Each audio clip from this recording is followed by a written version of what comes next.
what is very clear is that not only are we providing mental health related services as well as vaccinations and health screenings and providing medical health care for these families when they arrive, the moment they get off those buses, we're not seeing that same treatment at the border. In other words, there's no health screenings, no vaccinations. That process at the border is absolutely raggedy and reckless. But we cannot have a governor who decides that he's going to cling to the vestiges of Jefferson Davis when we should be pulling to the hopes and aspirations that were left by Frederick Douglass. We have to have a coordinated response to this humanitarian crisis. We cannot allow chaos to dictate and to divide this country.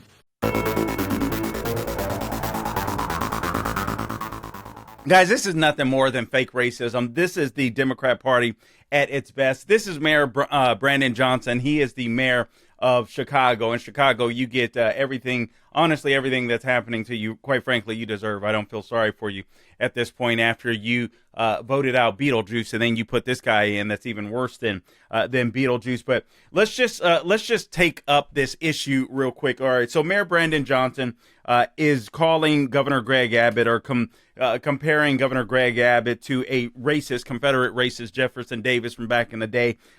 I think that Mayor Brandon Johnson, he may not realize that Democrats are in control of the border, that it is Joe Biden and his administration that have executive authority over the border. Alejandro Mayorkas, remember Kamala Harris as the borders are, so on, etc. So someone might want to remind Brandon Johnson that it is his party that is in control of the border. So he should keep that in mind. Secondly, whenever you get leftists like Brandon Johnson that automatically use the race card or call you an oppressor, they're doing that for a particular reason. They're calling you an oppressor because they don't want to have to defend their policies that keep their own voters oppressed. So keep that in mind. And I want to talk about this real quick. Here's another point. Illegal aliens aren't entitled to any medical treatment in the United States of America. Now, they'll get it. We know they'll get it, but are they entitled to it? Am I entitled to pay for it? This is absolute nonsense, but this is absolutely what the left does. They use this tactic. They play this race card. This is fake racism at its finest. And the truth of the matter is, they don't want to solve this issue. You think Brandon Johnson really wants to solve this issue?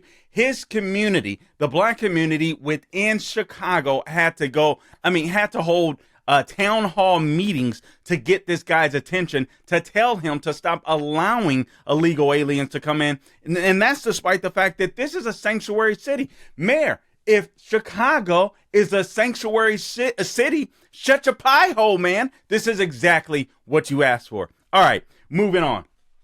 Guys, I want to get to this. This is I forget homeboy's name, but I want to play this video of this homeboy. He is, let me make sure that I think this is on the tip sheet today, and I want to get this. I want to make sure that I get his name correctly. I'm sorry, guys. Just because someone else goes cray-cray or, doesn't mean that you have to follow. So this guy's name is, he's a Space Force Lieutenant Colonel Bree Fam. He's 43, and he claims that, quote, inclusion is a national security imperative. So I'm going to play this video for you right off the bat. And by the way, welcome to the Carl Jackson Show podcast. This is your daily dose of objective truth in a world of confusion and lies. Guys, it's 2024. We have, 11 months until we can kick the dementia patient out of the White House and into a nursing home where he belongs. Quite frankly, he belongs in jail, but I'll settle for the nursing home if we can get that in 2024 or in November.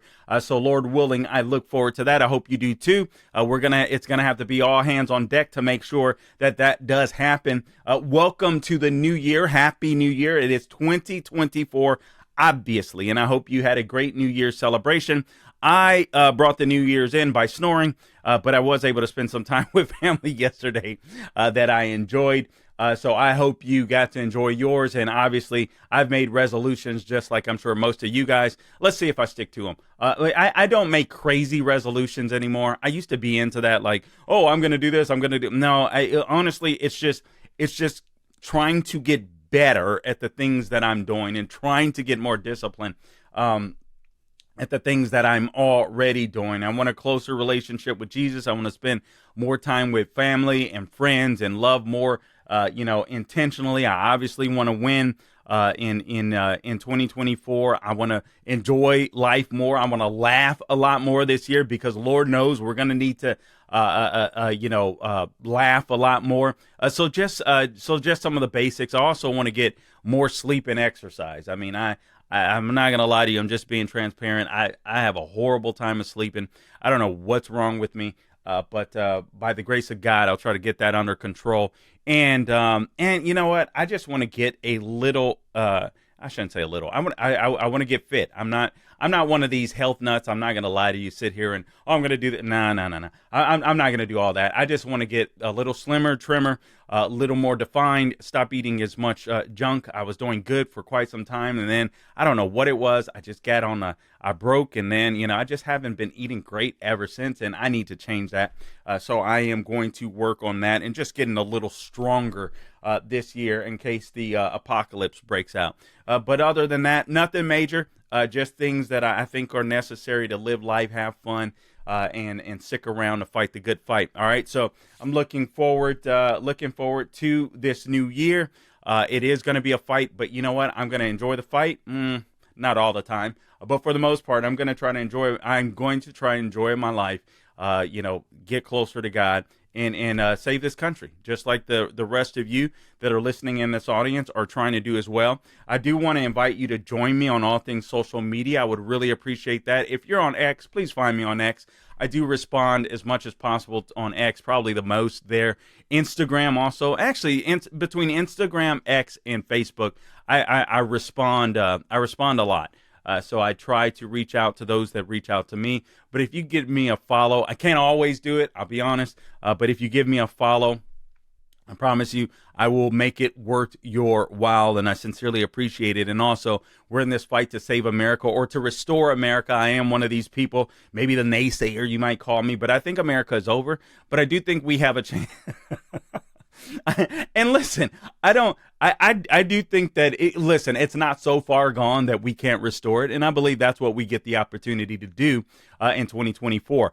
Obviously, the Iowa caucuses are coming up relatively swiftly here. I forget the exact day right off of hand.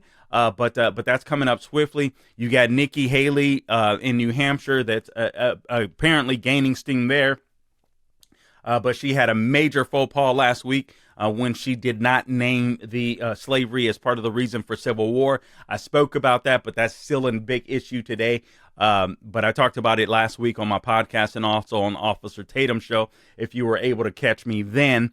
So anyway, but that was a major faux pas for her, in my opinion. Just because I think that the Republican Party needs a better answer when we're called racist, when we're literally the party that ended racism, when we're literally the party that began civil rights in the United States of America and did so, worked hard at it alone for over 100 years. And then the Democrats come in and lie and just claim that there was some big switch when there was never a big switch, so to speak. We didn't even win the House back until 1994. I'm just sick of it. And I think that Republicans need to do a better job of learning their own history, for God's sake. So I thought that was a major faux pas by Nikki Haley earlier or last week. So anyway, so that's that. But again, Iowa is coming up. The polls haven't moved. Again, I don't believe the polls. All right, and that isn't to say I do believe that Trump has a commanding lead. Listen, I'm not sitting here trying to blow smoke up your butt and say that doesn't exist. I'm just not convinced that he's like 30 points ahead in Iowa, or Nikki Haley's numbers seem to be going down just slightly in New Hampshire, but it's showing that he has a 22-point lead there. Listen, I do believe, I will say this, if Ron DeSantis gets blown out in Iowa, if I'm wrong, and I may well be wrong, but if he gets blown out in Iowa, I think it might be a good idea for him to step away. That's my opinion. And Nikki Haley, Listen, I think Nikki Haley is really the establishment's candidate, and I think she'll stay in for as long as she possibly can. But if Ron DeSantis does well in Iowa, then we may or may not have another conversation. If Trump blows him out of the water, blows Nikki Haley out of the water again, it might be time for Ron DeSantis to say, you know what, not this time around. I'm not one of these guys that believe in not my time, not his time, not that's for we the American people to say. So I don't care if Trump says it, I don't care if DeSantis says it, I don't care. You know what I mean? You run, you lose, you lose. For me, it's as simple as that. But it's we the people that have the say. And I don't think anybody should. I don't know. It's just me. I'm kind of weird about that stuff. I like my freedom. I like being in charge of the politicians. I don't like them being in charge of me. But anyway, so you do have a debate, I believe, one-on-one between Nikki Haley and Ron DeSantis. And I know there's people out there that say, listen, this isn't going to matter. These people are so behind in the polls that whether it's Nikki Haley. No, I think it does matter because I want DeSantis, listen, whether you like him or not, that's fine. He is the most conservative candidate in the race. He's even more conservative by Trump. Frankly, I don't think there's anyone that's been as conservative as DeSantis in my entire history of being involved in politics, and probably my lifetime. But I don't know that he'll get the opportunity to run the country. Not now. I don't know if he'll get that opportunity in 2028 if Trump falters or if Trump wins. I simply do not know. The American people will have their say. I think he's learned how to campaign better, but obviously he did not start off well campaigning, and we'll see whether or not he pays the price. But as far as being a great candidate, and when people call him Rhino, I don't even take him seriously because that's so far from the truth. I live in Florida. The guy stacks up conservative wins. It's the dumbest thing I've ever heard. So even when conservatives say that, I know they're probably the rhinos, or at best they're uninformed. But anyway, we'll have to see. But Iowa, I don't know. I think Iowa's a big deal. He's staked a lot in Iowa. 99 counties, knocked on a bunch of doors. And if people still say they don't want him, what do you do? At some point, you gotta call it quits. All right, so that's that. We'll see. We'll see what happens there. Now, let me make sure I get to other couple of news. Actually, let's do this. Let's go ahead. I gave you the name of this dude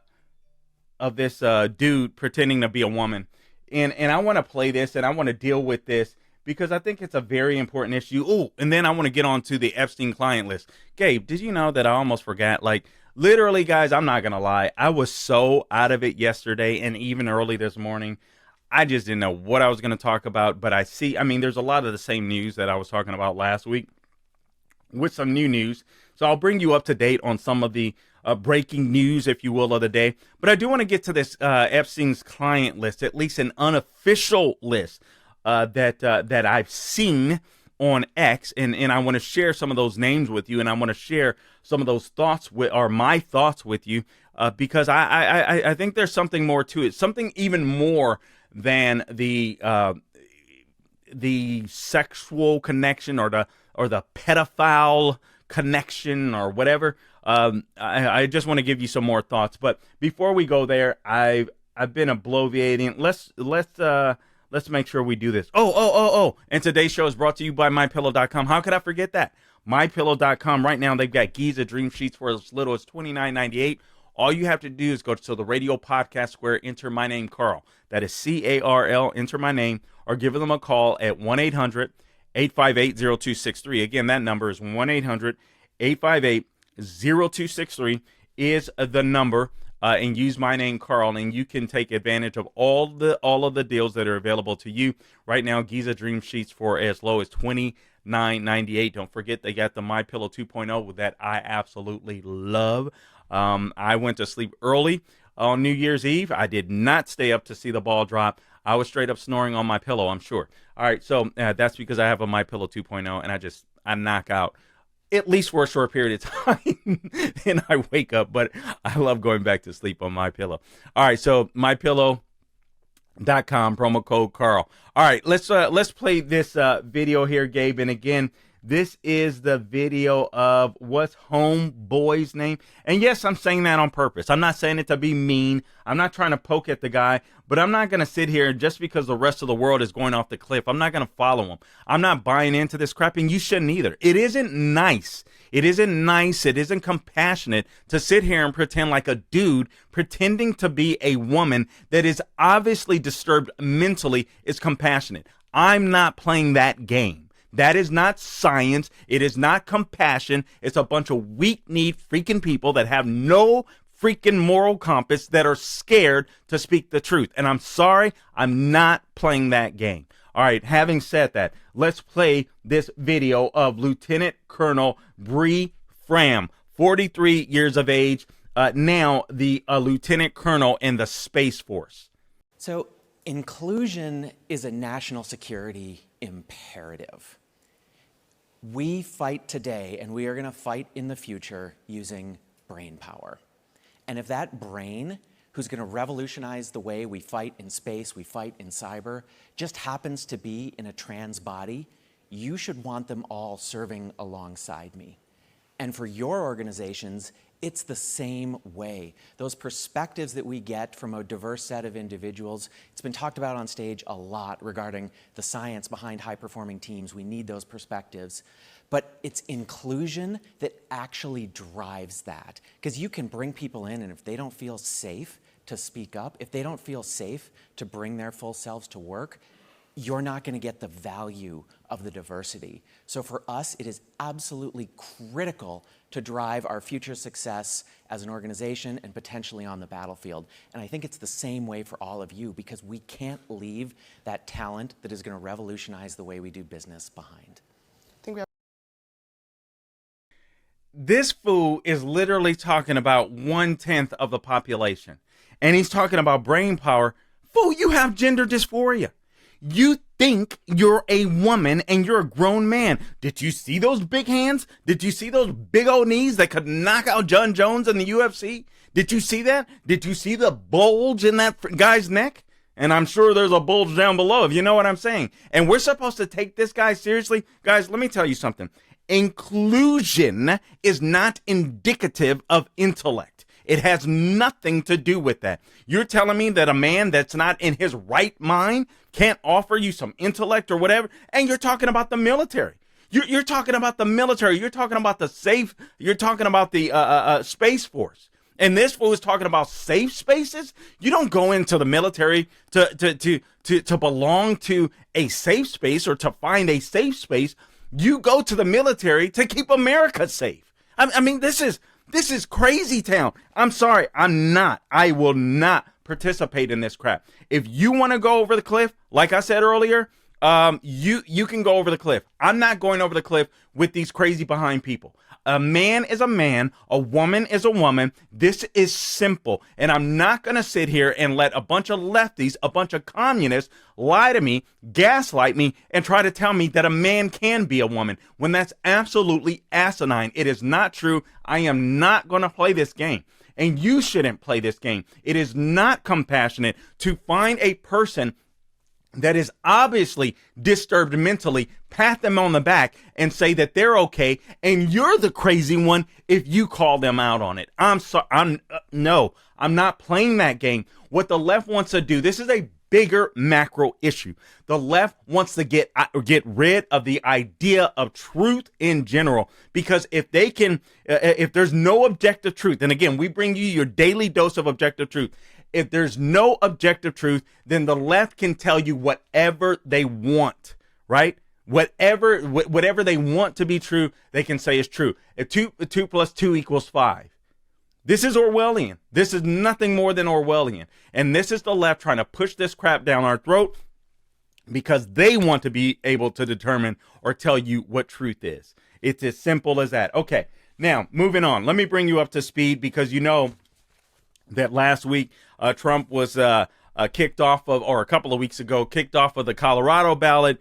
But there was a stay. So let me just bring you this news. This is actually from a couple of days ago, but let me read it to you. This from Fox. The Colorado Secretary of State will include former President Donald Trump on the 2024 Colorado primary ballot after the Republicans filed an appeal to the Supreme Court. And then last Wednesday, the Colorado GOP filed an appeal with the U.S. Supreme Court after the state Supreme Court's decision to remove Trump from the primary ballot. Now, following that appeal, the Colorado Secretary of State, Jenna Griswold, announced that she will include Trump on the primary ballot on the January 5 certification deadline unless the U.S. Supreme Court affirms the lower court's ruling or declines to take up the case. And obviously, if they refuse to take up the case, this would be a big deal. And this chick would keep Donald Trump off of the ballot in Colorado, despite the fact that he has not been found guilty of insurrection, let alone charged of insurrection. I mean, it is absolutely insane where we are, but the left will do anything. And at this point, I don't even believe all of this is just about defeating Donald Trump. I think a lot of this is a bunch of these fools that want to get notoriety, that want to be the next wokester up on the ladder, on the totem pole. You know what I'm saying? To get their name recognition as the Democrat Party goes communist. And obviously, you guys know that what is her name? Good Lord, the lady in Maine Secretary of State, I think it's Shenna Bellows, kicked Trump off the ballot there. So obviously this issue needs to be fast tracked to the Supreme Court. They need to get a hold of this issue right away. This from the Washington Examiner today, how the Supreme Court could decide the fate of Trump's 2024 ballot access. All eyes are on the Supreme Court now that former President Donald Trump has been found ineligible on 2 state primary election ballots for the 2024 race, prompting confidence among legal experts that the 9 justices will resolve the unprecedented dilemma, according to the Washington Examiner. The Colorado Supreme Court on December 19th ruled Trump ineligible to serve as president again under Section 3 of the 14th Amendment, which includes a clause that blocks anyone who has, quote, engaged in insurrection or rebellion, close quote, against the government from holding elected office if they had previously taken an oath, quote, to support the Constitution of the United States, close quote. Now, why is the left using the 14th Amendment, Section 3? Guys, remember 13th, 14th Amendment. 13th Amendment freed the slaves, and then we have the 14th Amendment gave freedmen civil rights. 15th Amendment allowed slaves to vote, if I believe I got that correctly. But anyway, this has to do with Reconstruction, with the Reconstruction era. And what the 14th Amendment was a way of keeping Democrats, Dixiecrats, Confederate soldiers out of the federal government because they would try to impose slavery on the rest of the United States of America. That's what this was about. So this was actually Republicans that put these amendments in place. You know, I don't think I've ever brought that up. This was Republicans that put this amendment in place. All right.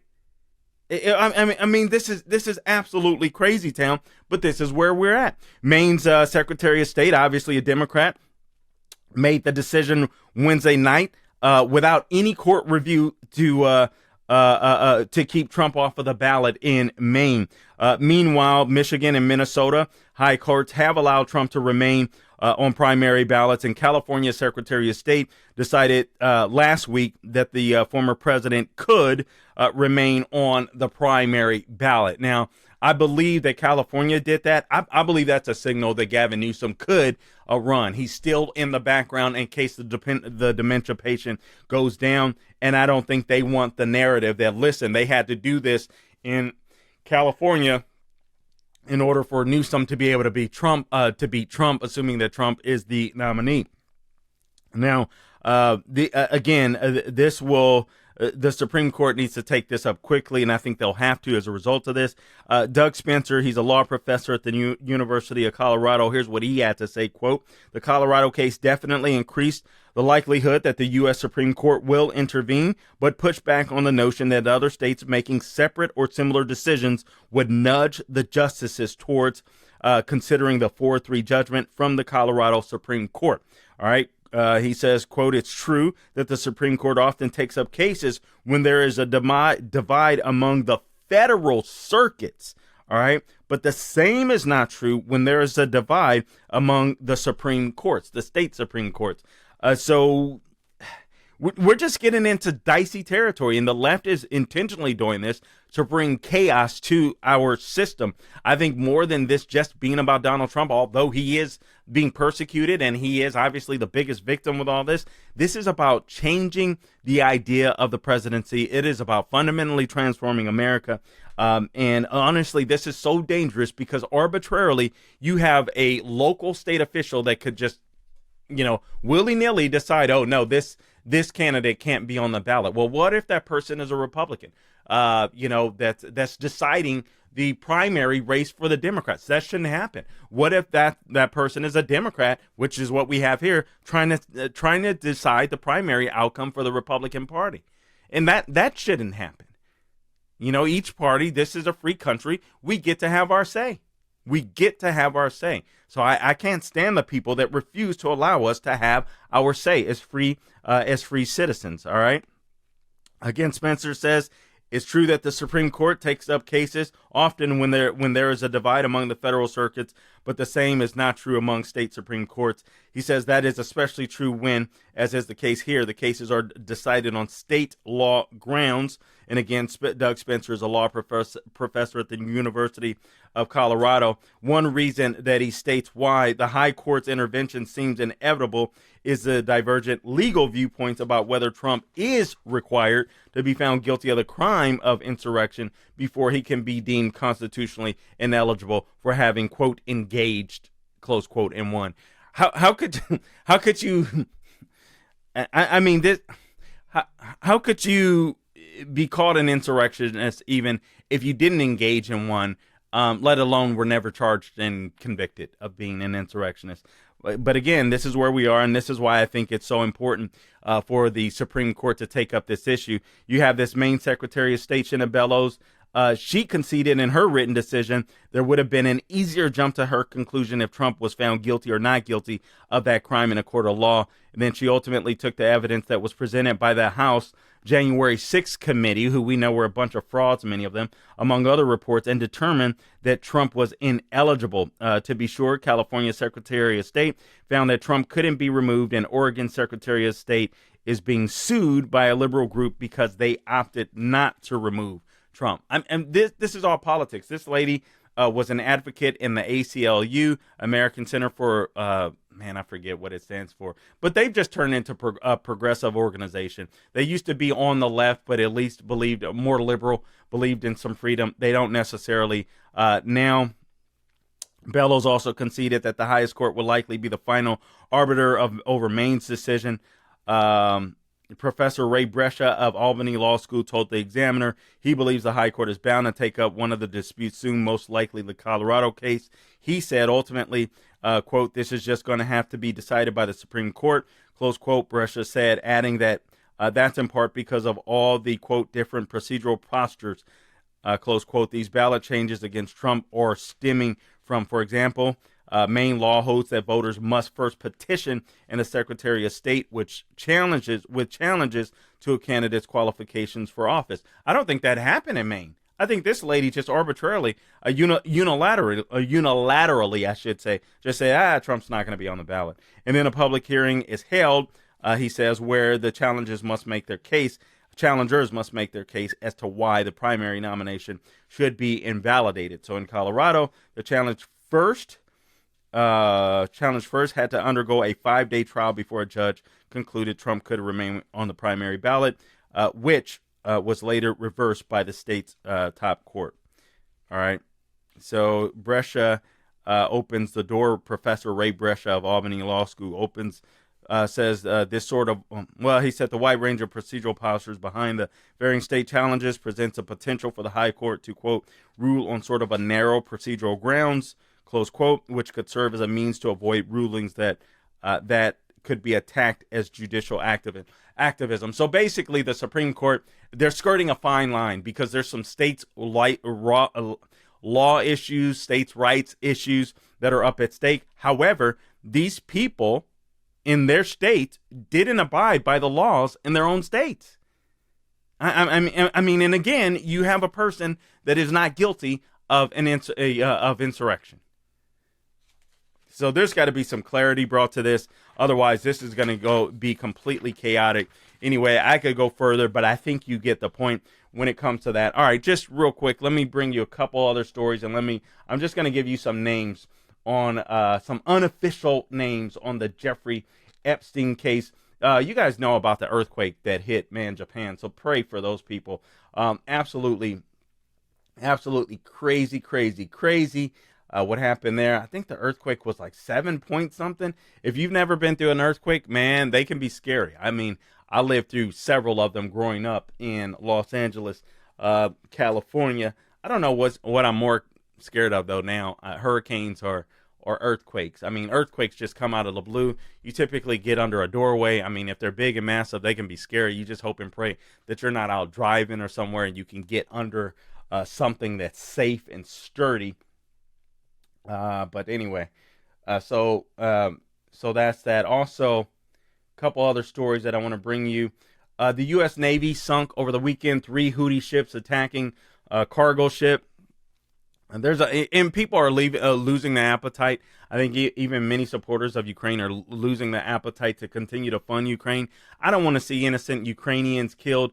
The way that the administration has handled that situation with Ukraine and Russia and NATO, obviously, it just was not handled well from the get-go. And I think Americans have grown increasingly tired of it, especially knowing and seeing the debacle that occurred, the surrender in Afghanistan, seeing the Israel-Hamas war. Everyone is just overwhelmed, and there's a sense that I agree with that we need to focus on issues that are immediate, that are an immediate threat to the United States. I do believe in the case of the Houthi ships attacking cargo ships, that's an immediate threat, because obviously there's going to be cargo that is shipped to the United States and cargo that is sent out from the United States that we now have to be concerned about.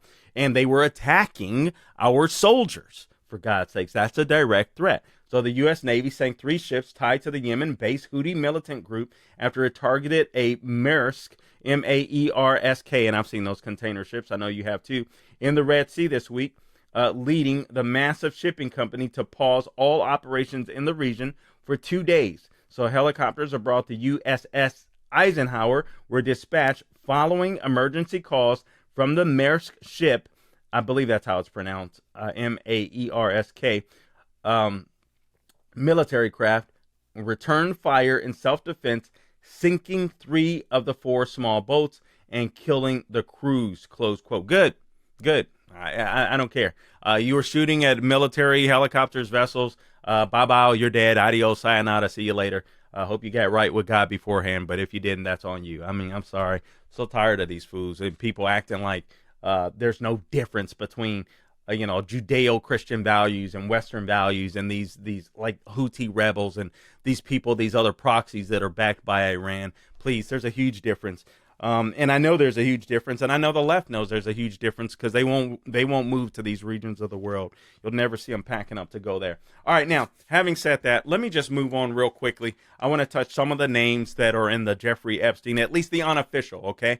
Unofficial. I saw this on X, and I'm going to go off some of the client lists, and I think this is a very important video because there's an attorney that's been involved with the Jeffrey Epstein case way back from 2009 with some of the people that were mentioned on the list that he wanted to get a deposition from or hear from. Obviously, Trump at one point had either visited with Epstein or something to that effect. He said of the entire list, Trump was the only one to have called him and said, hey, what do you need to know, blah, blah, blah. So anyway, I'm going to let you hear that for yourself because I do want to, Trump's name should be cleared in that sense as I go through some of the other names on the list. And I want to tell you as well why I think this list is important, and hopefully I can find it now. I didn't say, okay, here it is. You got the video? Okay, so let's go ahead. Let's roll this video just to get this out of the way, and then I'm going to read some of the names that are on this client list. Oh my goodness. This is like a who's who. This is really weird. And I'm not saying that everybody on this list needs to is guilty of something nefarious, but at least every person on this list needs to explain why the hell they were at Epstein's Island, or why they visited. You know, it is possible, all right? And again, this is an unofficial list, but it is possible that John Legend is on the list. Oh, my God. This is an unofficial list, all right? So if there's corrections that come out later, I will bring that to you. Justin Trudeau, blah, blah, blah, Madonna, Oprah. I mean, it's insane. We'll go through some of the names. It's insane. It's in alphabetical order. Wow, this is insane. But we'll bring you the names. But I want you to hear this first. I'm going to give you my take as to why this list I think is important and why I don't think you can let this list die, and why every single one of these people need to be questioned as to why they visited the island. What was their reason? I'd believe that most everybody knew what Jeffrey Epstein was up to or had participated in the past. Without further ado, let's go ahead and run this video, Gabe, and then I'll mention a few of these names and why I think it is important that these names, that everybody on this list, are questioned. All right, let's go ahead and roll it. Por favor, Gabe. Obviously, our current president has had relationships with Epstein in the past, and there are those Katie Johnson and maybe other victims who have accused Trump of being involved in things like this. In my experience, Trump supporters will not listen to anything along those lines. Obviously, we're not a court of law here right now, but are those claims, though that case was dropped, it was dropped before it went to court. In your opinion as a lawyer and your experience, is there anything you can say as to the validity of those claims, or whether or not there will be any more about that? Nothing at all. The only thing that I can say about President Trump is that he is the only person who, in 2009, when I served a lot of subpoenas on a lot of people, or at least gave notice to some pretty connected people that I wanted to talk to them, he is the only person who picked up the phone and said, let's just talk. I'll give you as much time as you want. I'll tell you what you need to know, and was very helpful in the information that he gave, and gave no indication whatsoever that he was involved in anything untoward whatsoever, but had good information that checked out and that helped us, and that we didn't have to take a deposition of him. That was in 2009? That was in 2009. So, do you know if there's any truth to James Patterson's claims that Trump kicked Epstein out of Mar-a-Lago? I've definitely heard that. Okay. All right. So this is an attorney that has been deeply involved. And girl, you just saying that because you like Trump and you're a Republican. Man, this is the attorney that was involved. What the hell else am I supposed to say? This is the attorney. All right. So now you, but let me tell you why I think this list is so important. All right. And again, I'm not saying this is an unofficial list. All right. These are people that have alleged, and let me say that so I don't get myself in trouble, to allege to have visited Epstein's Island. If this list is true, okay, and we know there is going to be an official list that is released from the courts, a federal judge has decided to release the names, as well she should. I'm glad she had the courage to do it, because I know many people did not. All right, so I'm looking forward to more of these names being released. But here's why I want the names released. And I'm not even convinced, I'm not even confident, all right? Let me just be real with you, that there's going to be any action brought to these people that probably many, I would guess, deserve to be in jail. Many undoubtedly, in my opinion, my estimation, participated in trafficking or some type of crimes, or at least were complicit in the trafficking of Jeffrey Epstein, because I would think that if you've gone to that island, especially Bill Clinton, 50 freaking times, you probably participated in some things on that island. I'm just saying, all right? I think that is a logical conclusion to draw. I could be wrong, all right? All right? But I think that is a very logical conclusion to draw, especially knowing Bill Clinton, all right? But I would assume others as well. But here's the deal. What you're dealing with are the global elites of the United States, and I would argue probably the world. They knew. You cannot know that Jeffrey Epstein wasn't some type of pedophile sicko or something. Well, I guess it's possible if all you listen to is MSNBC or CNN. So maybe it's possible in that sense. But I would assume by word of mouth, somehow these people knew what this guy was involved in. It makes no sense. Now, I know he did some legitimate deals, some illegitimate deals. I presume, in the past, he was hooked up with Bill Gates trying to get in on the vaccine money and all that kind of stuff. Seamus Broomer, Control Oligarchs. Make sure you read that book. All right, so I understand that there were some up and up things that Epstein was a part of, but I think a way in which, my opinion, he accumulated some of his wealth is he just had a lot of power over a lot of powerful people because he had a lot of dirt on a lot of powerful people. So I think it's important because we're talking about global elites that we should not follow that live by a different sort of rules. I don't even think we should necessarily respect these people. And that's why I think this list is important. You have a bunch of people that have no moral authority that vote and control your life and use their wealth to try to control your life that are absolute, disgusting, despicable freaking people that are complicit in human trafficking. So at the very least, I want to know who they are so I don't respect them, so I never pay attention to another damn word they say because it is completely invalid. These people don't have any biblical standards. They try to create their own moral standards. They are gods in and of themselves. And quite frankly, I want nothing to do with them. And these are the same global elites that believe in depopulation and all this crazy crap where they're destroying America's middle class while they live high on the hog and while they judge you. And I want nothing to do with them. And I'm certainly not going to take life lessons from them, and that includes Oprah as one of the ones that were that visited Epstein Island, which makes, just weird. All right, so anyway, this list goes fast. I'm just going to go through some of the names. So you have, oh man, come on now.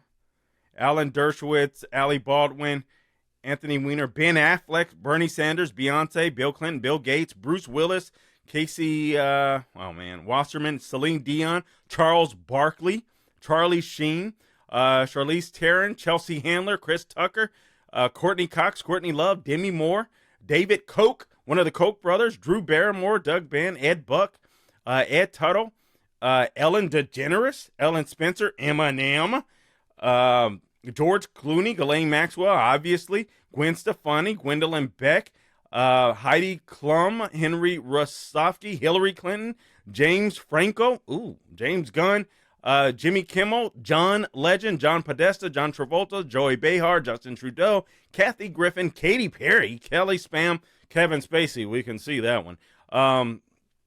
Lady Gaga, Lisa Summers, and these names are scrolling, so I'm missing a lot. Meryl Streep, Michelle Obama, Michelle Wolf, Michael Arteta, what was that? Miley Cyrus, Oprah, Peter Marino, Pharrell Williams, Prince Andrew, Prince Charles, Quentin Tarantino, Rachel Maddow, Robert De Niro, Ronald Burkle, excuse me, Shelley Harrison, Sophie Trudeau, Stephen Collins, Stephen Colbert, Steven Spielberg. Whoa. All right. These are the elites. These are the elites of society. They want to tell you that if you vote for the right, you vote Republican, you vote Trump, you're a despicable human being. I think we deserve to know what's in these people's closet. I think we deserve to know if they were complicit in sex trafficking or human trafficking with Jeffrey Epstein. I think we need to know if they were, in my opinion, they're just as guilty if they turned a blind eye. I want to know what Jeffrey Epstein might have had on any of these people. All right. But here's one thing. I don't want to be ruled by these global elites. These people that try to rule over us, these people that tell us climate change and so on, etc. So they grab more wealth for themselves and leave you completely broke when we need fossil fuels to survive. Man, I read an excellent column over the weekend. I'm going to have to bring that to you. All the things that are used in hospitals to save lives that are derived from fossil fuels. That'll just have your jaw dropping. And it was such a sweet story by a man that lost his father, but he's in the oil industry, fossil fuel industry, and he knows the products that are made. And he said he was sitting in the hospital room looking at all the products that his industry had made to try to help save his father's life. I mean, just unbelievably touching. And I'll have to bring that to you at some point. Sometimes I forget because the news just breaks, but I really want to try to bring that story to you. But guys, listen, I appreciate you tuning in to this edition of the Carl Jackson Show podcast. So much to talk about, so much in this new year.